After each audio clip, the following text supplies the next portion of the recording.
हाँ बेटा, सबको स्क्रीन दिख रही है? एक बार बता दो जल्दी। Human capital formation. ओके, चलिए शुरू करते हैं बेटा chapter human capital formation. Okay, तो सबसे पहले बात करेंगे what is the meaning of human capital and what is the meaning of human capital formation.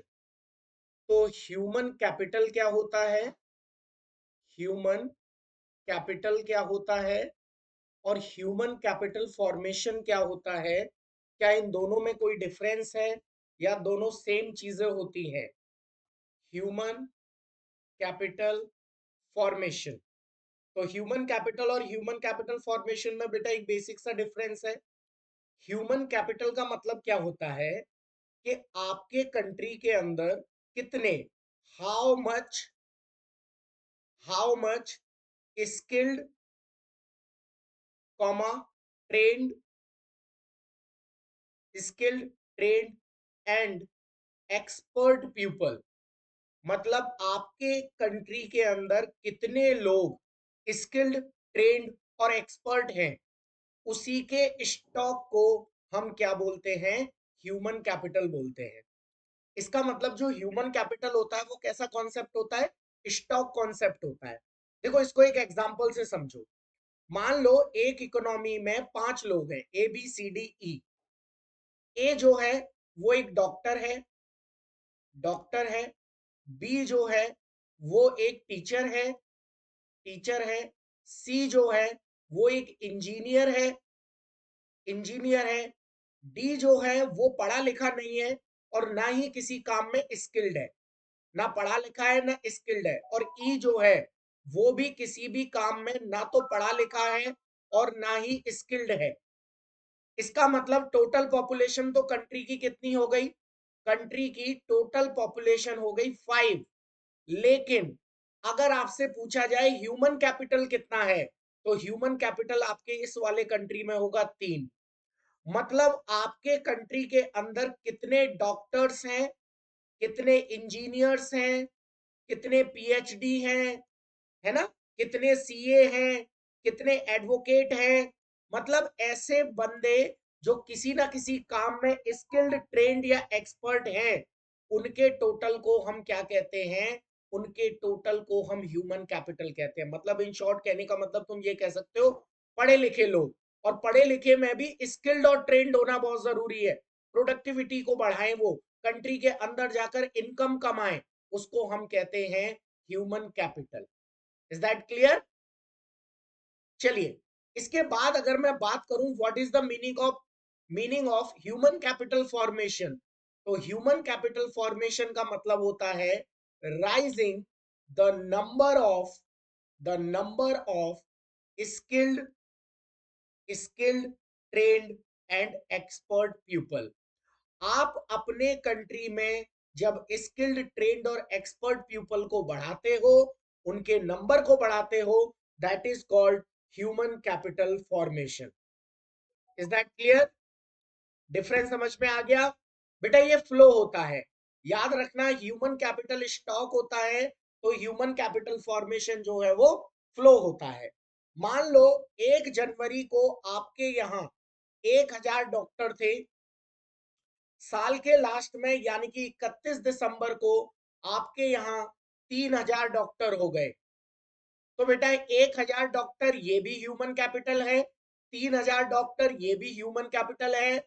लेकिन जो 2000 डॉक्टर इंक्रीज हो गए, ये है आपका ह्यूमन कैपिटल फॉर्मेशन। यानी कि चेंज इन या rise in human capital is known as human capital formation. ओहो, बड़ी इजी सी डेफिनेशन बता रहा हूं। Rise in human capital, human capital को बढ़ाना ही क्या कहलाता है? ह्यूमन कैपिटल फॉर्मेशन कहलाता है। बोलो जल्दी, कोई दिक्कत? तो ये है बेटा difference. Human capital refers to the total stock of skilled, trained and expert people in the country at a particular point of time. याद रखना, इसलिए हम इसको स्टॉक बोलते हैं। ये पॉइंट ऑफ टाइम पे मेजर किया जाता है। जैसे 30 लाख स्किल्ड वर्कर हैं इंडिया के अंदर, तो ये ह्यूमन कैपिटल है। लेकिन इनकी तादाद को बढ़ाना, human capital formation refers to the process of rising to the stock of skilled, trained and expert people. ये हमेशा पीरियड ऑफ टाइम पर मेजर किया जाता है, और पीरियड ऑफ टाइम पर मेजर करने वाले को फ्लो कहते हैं। याद कर लो, ह्यूमन कैपिटल स्टॉक होता है, ह्यूमन कैपिटल फॉर्मेशन फ्लो होता है। स्टॉक इसलिए होता है क्योंकि पॉइंट ऑफ टाइम पे मेजर किया जा रहा है, और ये फ्लो इसलिए होता है क्योंकि पीरियड ऑफ टाइम पे मेजर किया जा रहा है।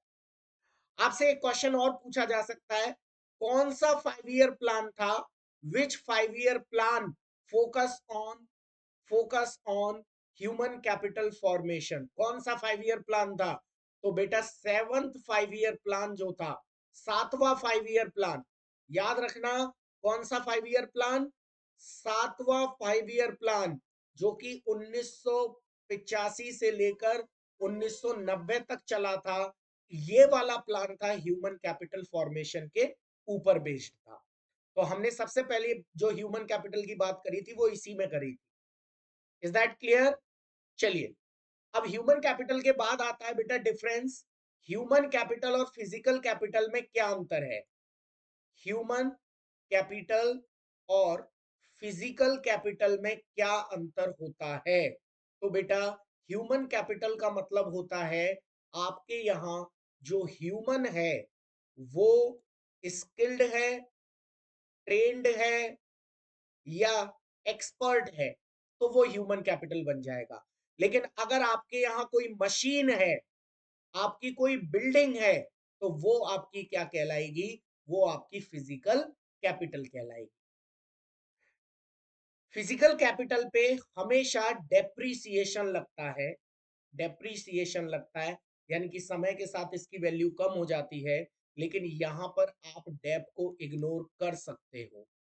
एक ह्यूमन पर डेप को इग्नोर किया जा सकता है अगर आप उसकी हेल्थ पर खर्चा करोगे, तो ह्यूमन कैपिटल पर डेप नहीं लगेगी। बेटा ये सेपरेबल होता है। मान लो अगर किसी ने मशीन बेची, देखो मैं समझाता हूं सेपरेबल का मतलब। मिस्टर ए के पास एक मशीन है ये वाली, मिस्टर ए ने ये मशीन बी को बेच दी, तो अब ये मशीन जो है ये यहां से उठ के कहा जाएगी? बी के पास। यानी कि फिजिकल कैपिटल अपने ओनर से क्या होती है? सेपरेबल। जबकि ह्यूमन कैपिटल अपने ओनर से इनसेपरेबल होती है। फॉर एग्जाम्पल, मैं तुम लोगों को इकोनॉमिक्स सिखा रहा हूं, यानी कि एक तरीके से मैं तुम लोगों को क्या दे रहा हूं? इकोनॉमिक्स दे रहा हूं, राइट? एक तरीके से आप लोगों को मैं इकोनॉमिक्स दे रहा हूं, क्या मेरे पास से कम हो जाएगी? नहीं। तो ये हो गया, मेरा जो लैपटॉप है वो मेरी फिजिकल कैपिटल है, लेकिन जो मेरी नॉलेज है वो मेरी ह्यूमन कैपिटल है। Is that clear? तो बेटा अगला डिफरेंस यही है, एक बार देख लेते हैं। It refers to stock of fixed assets, land, machine, ठीक है। It refers to skilled, trained and expert people. Physical capital tangible होती है जबकि ह्यूमन कैपिटल इंटेंजिबल होती है, ठीक है। आप फिजिकल कैपिटल को एक कंट्री से दूसरे कंट्री बिना किसी प्रॉब्लम के भेज सकते हो, लेकिन यहां पर वीजा लगता है, पासपोर्ट लगता है। ह्यूमन कैपिटल को एक कंट्री से दूसरे कंट्री आसानी से नहीं भेजा जा सकता। ये वाली लाइन थी, फिजिकल कैपिटल अपने ओनर से सेपरेट हो जाती है जबकि ह्यूमन कैपिटल अपने ओनर से कभी सेपरेट नहीं होती है। आप अपने यहाँ फिजिकल कैपिटल बढ़ा सकते हो इंपोर्ट के थ्रू, यानी कि अगर आपको अपने यहाँ मशीन बढ़ानी है तो आप इंपोर्ट कर लो। लेकिन अगर आपको अपने यहाँ ह्यूमन कैपिटल बढ़ानी है तो आप उनकी हेल्थ पर खर्चा करो, एजुकेशन पे खर्चा करो, उनकी ट्रेनिंग पे खर्चा करो। क्लियर? चलिए, अगला क्वेश्चन है बेटा, सोर्सेज ऑफ ह्यूमन कैपिटल।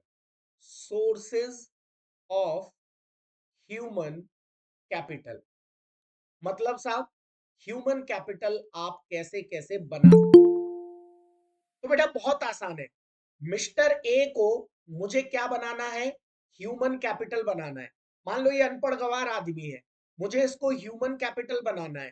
तो ह्यूमन कैपिटल के लिए मुझे इसको किसी ना किसी काम में क्या करना पड़ेगा? स्किल्ड करना पड़ेगा। तो मैंने मिस्टर ए से पूछा, भाई तुम स्किल लेने क्यों नहीं जाते? तो इसने कहा, भैया मेरे पास एजुकेशन नहीं है। तो हम क्या कर सकते हैं? हम एक्सपेंडिचर ऑन एडुकेशन, लोगों की एडुकेशन पे खर्चा करके उनको ह्यूमन कैपिटल बना सकते हैं। मैंने इससे कहा भाई तेरे पास एजुकेशन के लिए भी पैसे हैं, मान लो इसके पास एजुकेशन के लिए भी पैसे थे, फिर क्यों नहीं ह्यूमन कैपिटल बन रहा? तो इसने कहा भाई मेरी हेल्थ सही नहीं रहती है, तो हम क्या कर सकते हैं, उसकी हेल्थ पर खर्चा करके उसको अच्छा मतलब हेल्थ देकर उसको अच्छी ट्रेनिंग दे सकते हैं। भाई जब तक आदमी का शरीर ही सही नहीं होगा वो ट्रेनिंग क्या लेगा, वो ह्यूमन कैपिटल क्या बनेगा? अच्छा इसके बाद मान लो इसके पास एजुकेशन भी है, हेल्थ भी है, फिर भी ह्यूमन कैपिटल नहीं है, तो हम इसको क्या कर सकते हैं, एक्सपेंडिचर कर सकते हैं इसकी ट्रेनिंग के ऊपर, ट्रेनिंग के ऊपर खर्चा कर सकते हैं। हम इसको माइग्रेशन करने पर खर्चा कर सकते हैं। मान लो मथुरा में इसको जॉब नहीं मिल रही है, तो ये माइग्रेट होके बेंगलोर चला जाए, वहां जॉब मिल जाएगी। हम इसको इन्फॉर्म कर सकते हैं एक्सपेंडिचर करके, एक्सपेंडिचर ऑन इंफॉर्मेशन, कि भाई तू अगर इंटरनेट पे एडवर्टाइजमेंट देखेगा, गवर्नमेंट ने दिया है, वहां जाकर जॉब मिल जाएगी। मतलब इंफॉर्मेशन का मतलब होता है एडवर्टाइजमेंट वगैरह पर खर्च करके लोगों को बताना कि ह्यूमन कैपिटल कहाँ कहाँ पर बन सकती है। Is that clear? तो अगला क्वेश्चन हमारा यही है बेटा, explain the different sources of human capital formation। तो एक्सपेंडिचर ऑन एडुकेशन, तो ह्यूमन कैपिटल फॉर्मेशन बढ़ जाता है, स्किल बढ़ जाती है, ठीक है। चलिए हेल्थ पर खर्चा करके, अब इसमें एक इंपॉर्टेंट पॉइंट है, ध्यान से सुनना। गवर्नमेंट जब हेल्थ पर खर्चा करती है तो वो 3 तरीके की मेडिसिन दिलाती है बेटा किसी भी व्यक्ति को। कौन कौन सी है वो 3 तरीके की मेडिसिन? प्रिवेंटिव, जो बीमारी होने से पहले दी जाती है जैसे वैक्सीनेशन। क्यूरेटिव मेडिसिन, जो बीमार होने के टाइम पे दी जाती है जैसे पैरासीटामोल। और सोशल अवेयरनेस या सोशल मेडिसिन, जब कभी तुम मूवी देखने गए होगे तो मुकेश के एडवर्टाइजमेंट दिखाकर, है ना, लोगों को जागरूक करके उनकी हेल्थ को सही करना। अब लोगों को ट्रेनिंग देना, अब यहां पर एक क्वेश्चन आ सकता है कि सर लोगों को ट्रेनिंग देने में खर्चा नहीं होता, क्या फायदा, जितने पैसे वो कमाएंगे नहीं उतने खर्च कर दोगे? नहीं बेटा, अगर आप लोगों को ट्रेनिंग देते हो, it is a source of human capital as return of expenditure of such training is more than the cost of it। याद रखना, आप जितना पैसा ट्रेनिंग पर खर्च कर रहे हो, कॉस्ट ऑफ ट्रेनिंग हमेशा कम रहता है और उससे मिलने वाला बेनिफिट हमेशा ज्यादा रहता है। सेम पॉइंट है बेटा माइग्रेशन में, सेम पॉइंट है माइग्रेशन में भी। लोगों को एक जगह से दूसरी जगह माइग्रेट करके उनका खर्चा उठा के आप उनको ह्यूमन कैपिटल बना सकते हो। क्लियर है बेटा? कहाँ पर जॉब मिल रही है, कहाँ पर वो जॉब की अपॉर्चुनिटीज है, इनकी इंफॉर्मेशन प्रिंट मीडिया में, ऑनलाइन मीडिया में अगर प्रोवाइड करा दी जाए तो भी लोगों का ह्यूमन कैपिटल बन जाता है। अब हम इतना जोर क्यों दे रहे हैं बेटा ह्यूमन कैपिटल पर? क्या ह्यूमन कैपिटल इकोनॉमी के लिए अच्छी होती है? याद करने की जरूरत ही नहीं है बेटा। क्या human capital is good for economy? अरे ऑब्वियसली, क्यों नहीं है इकोनॉमी के लिए गुड? पहला पॉइंट, इंक्रीज एफिशिएंसी, एक बंदे की प्रोडक्टिविटी बढ़ जाती है। एक अनपढ़ आदमी जितना काम कर पाएगा, जितनी मेहनत से काम कर पाएगा, उससे ज्यादा एक पढ़ा लिखा और ट्रेंड आदमी कर पाएगा। तो पर्सन की एफिशिएंसी, पर्सन की और मशीन की, पर्सन की और मशीन की, सेम मशीन के साथ होता है। किसी मशीन को स्किल्ड आदमी चलाएगा तो ज्यादा प्रोडक्शन देगी, अनस्किल्ड चलाएगा तो कम प्रोडक्शन देगी। राइज इन जीडीपी, प्रोडक्शन बढ़ जाता है। राइज इन एम्प्लॉयमेंट, लोगों को नौकरियां मिलने लगती हैं क्योंकि वो स्किल्ड होकर आ रहे हैं। लोगों की पॉवर्टी कम हो जाती है, यानी कि उनका लिविंग स्टैंडर्ड बढ़ जाता है। यानी कि ओवरऑल डेवलपमेंट जो है वो डिपेंड करता है उस कंट्री के लोग कैसे हैं।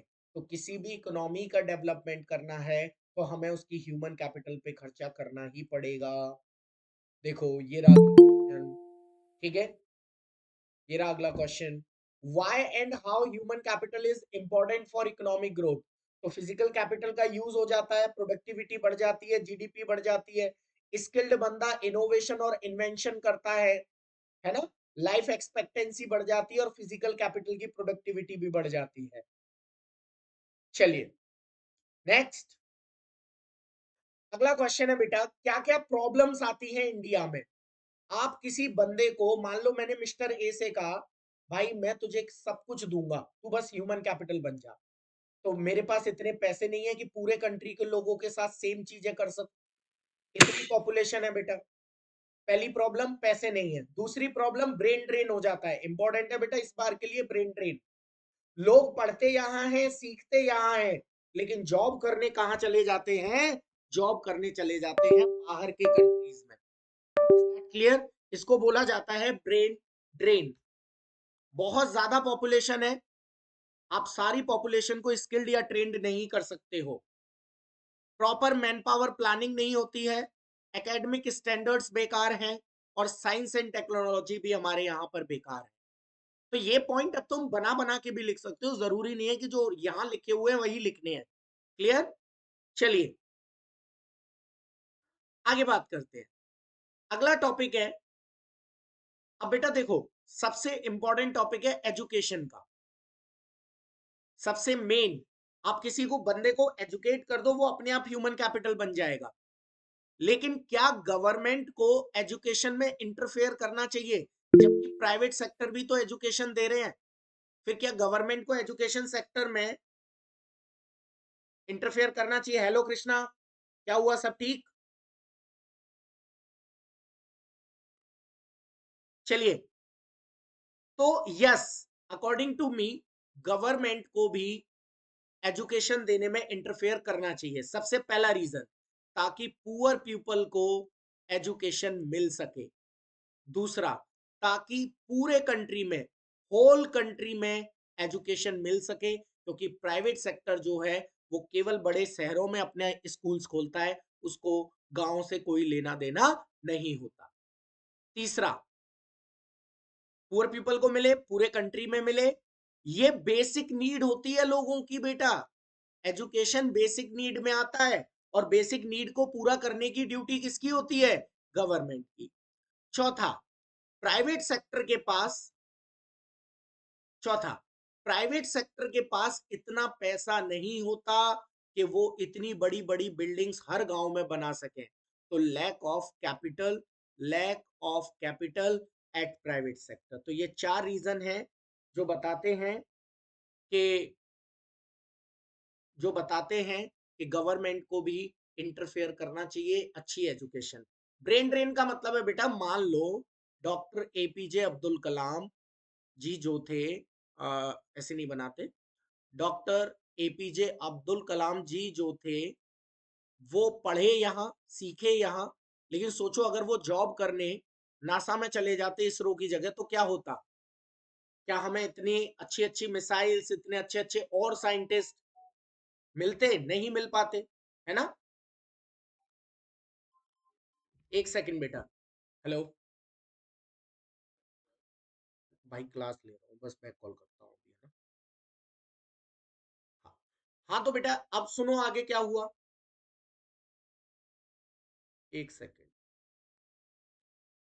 इंपॉर्टेंट कॉल थी।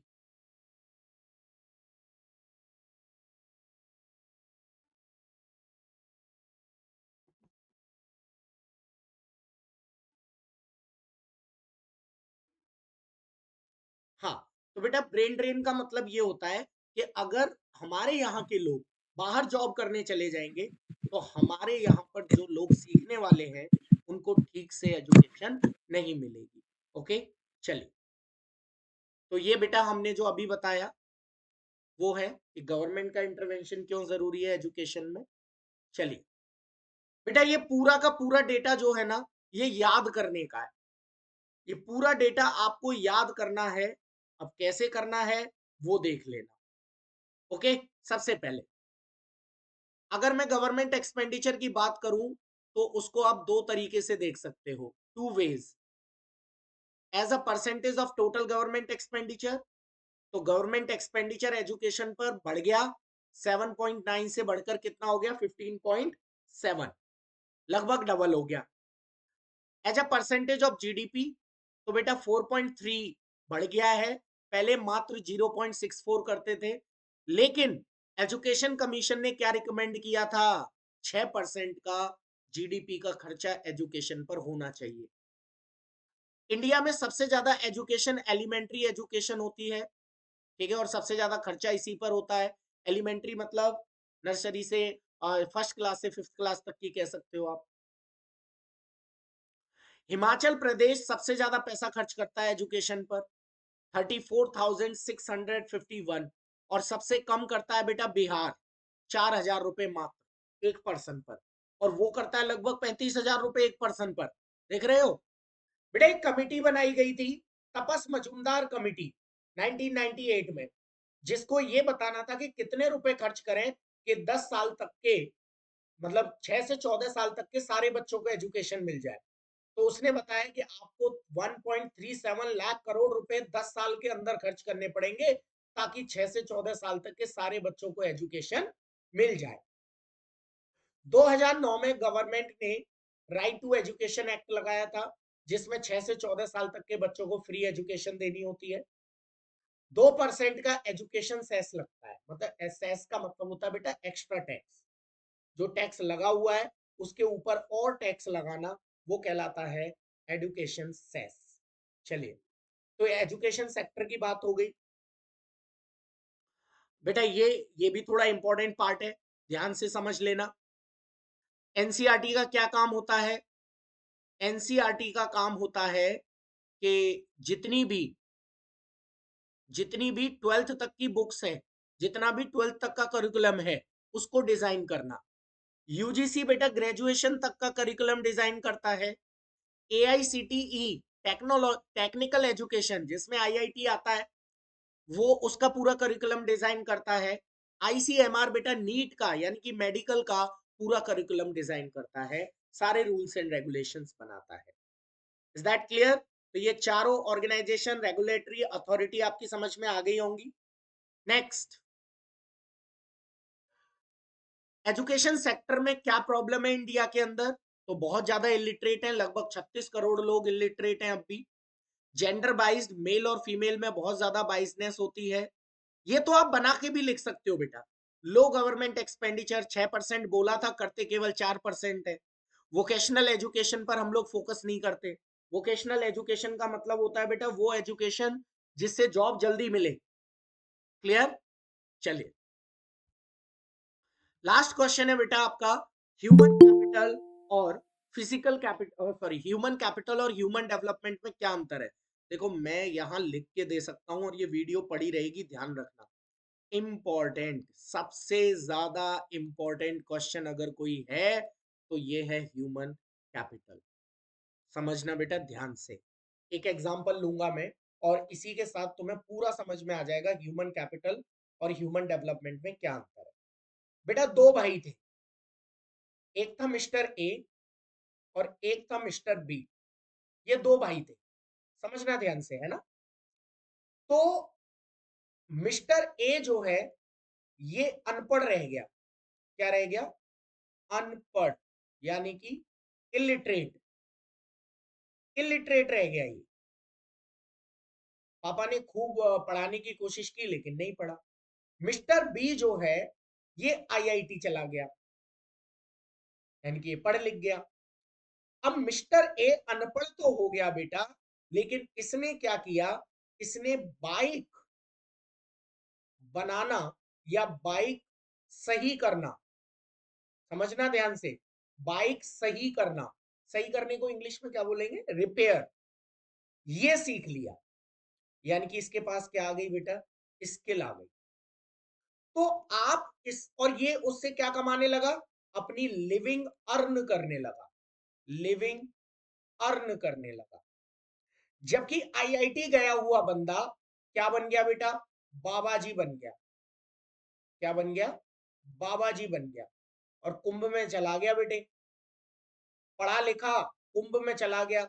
यानी कि ये किसी भी तरीके के प्रोडक्शन में कोई भी हेल्प नहीं कर रहा है। तो याद रखना, गवर्नमेंट की नजर में ये ह्यूमन कैपिटल होगा, और गवर्नमेंट की नजर में ये ह्यूमन डेवलपमेंट होगा, लेकिन ह्यूमन कैपिटल नहीं होगा। देखो, आईआईटी की हुई है, ठीक है, कौन सा इंजीनियर है ये? अरे यार, इसने कुछ तो बताया था, कौन सा इंजीनियर है? आईआईटी बाबा कौन सा इंजीनियर है? ये एरोस्पेस इंजीनियर, एरोस्पेस इंजीनियर है, यानी कि ये स्किल्ड है, यानी कि ये स्किल्ड है, लेकिन ये ह्यूमन कैपिटल नहीं कहलाएगा। बेटा ह्यूमन कैपिटल का मतलब है कोई भी बंदा अपनी स्किल के जरिए प्रोडक्शन कर रहा हो, और क्या कर रहा हो? प्रोडक्शन कर रहा हो और अपने लिए पैसे कमा रहा हो। लेकिन अगर कोई बंदा स्किल्ड होने के बाद भी पैसे नहीं कमा रहा है, तो हम उसको ह्यूमन डेवलपमेंट तो कहेंगे, लेकिन उसको ह्यूमन कैपिटल नहीं कहेंगे। यानी कि ह्यूमन कैपिटल का मतलब है कि वो बंदा कुछ ना कुछ कमा जरूर रहा हो। लाइक मैं इकोनॉमिक्स पढ़ के अगर घर बैठ जाता, तो मैं ह्यूमन डेवलपमेंट में तो आता, लेकिन ह्यूमन कैपिटल में नहीं आता। इसका मतलब ह्यूमन डेवलपमेंट में दोनों तरीके के लोग आ जाते हैं, समझना ध्यान से। ह्यूमन कैपिटल में, ह्यूमन कैपिटल में केवल वो लोग आते हैं, केवल वो लोग आते हैं,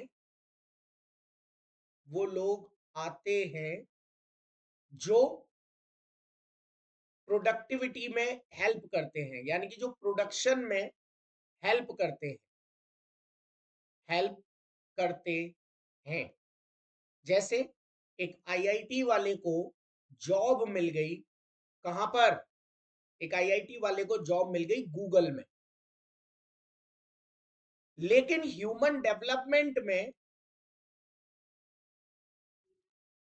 ह्यूमन कैपिटल तो आता ही आता है, प्लस वो बंदे भी आ जाते हैं जो स्किल्ड तो हैं, बट नो जॉब, लेकिन जॉब नहीं कर रहे हैं। इसका मतलब ह्यूमन डेवलपमेंट में हर तरीके का वो बंदा आ जाएगा जो स्किल्ड है, लेकिन अपने लिए, समाज के लिए नहीं। ह्यूमन कैपिटल में वो स्किल्ड है लेकिन समाज के लिए हेल्प करेगा, समाज की। तो इन दोनों में बड़ा कौन हुआ, ह्यूमन कैपिटल या ह्यूमन डेवलपमेंट? जल्दी बताओ, ह्यूमन कैपिटल बड़ा होता है या ह्यूमन डेवलपमेंट बड़ा होता है? जल्दी बताओ बेटा।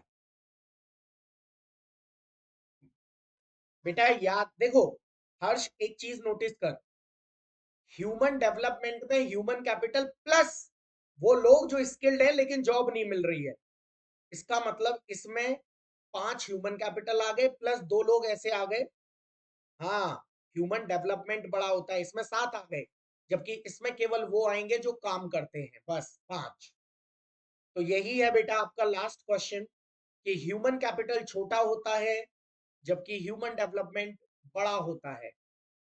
ह्यूमन कैपिटल में आप एजुकेशन और हेल्थ इसलिए लेते हो ताकि आपकी प्रोडक्टिविटी बढ़े, जबकि ह्यूमन डेवलपमेंट में आप एजुकेशन और हेल्थ इसलिए लेते हो ताकि आप सुख, मतलब आपको मानसिक शांति मिलती रहे। तो इसलिए मैं कहता हूं कि जो आपके आईआईटी बाबा हैं वो ह्यूमन कैपिटल नहीं है, लेकिन वो ह्यूमन डेवलपमेंट है, क्योंकि एजुकेट भी है, हेल्थ भी अच्छी है, लेकिन वो प्रोडक्टिविटी में काम नहीं कर रहा है।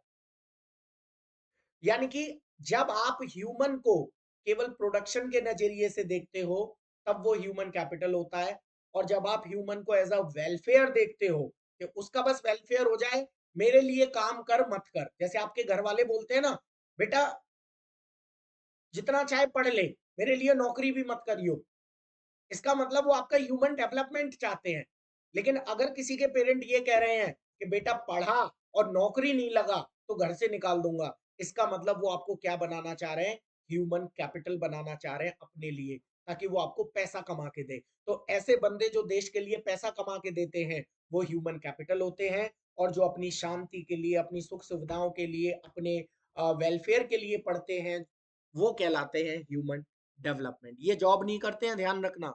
ह्यूमन डेवलपमेंट में आने वाले मतलब जॉब भी करते हैं, प्लस वो लोग भी आते हैं यहाँ पर जो जॉब नहीं करते हैं। ठीक है, बोलो डाउट। बेटा इस चैप्टर में इतना ही है। बेटा ह्यूमन कैपिटल, आप किसी को स्किल्ड और ट्रेंड कैसे बना सकते हो? नैतिक, एडुकेशन पे खर्चा करके, इंफॉर्मेशन पे खर्चा करके, ठीक है, इन सारी चीजों पे खर्चा करके। ठीक है गाइज, ये चैप्टर खत्म है।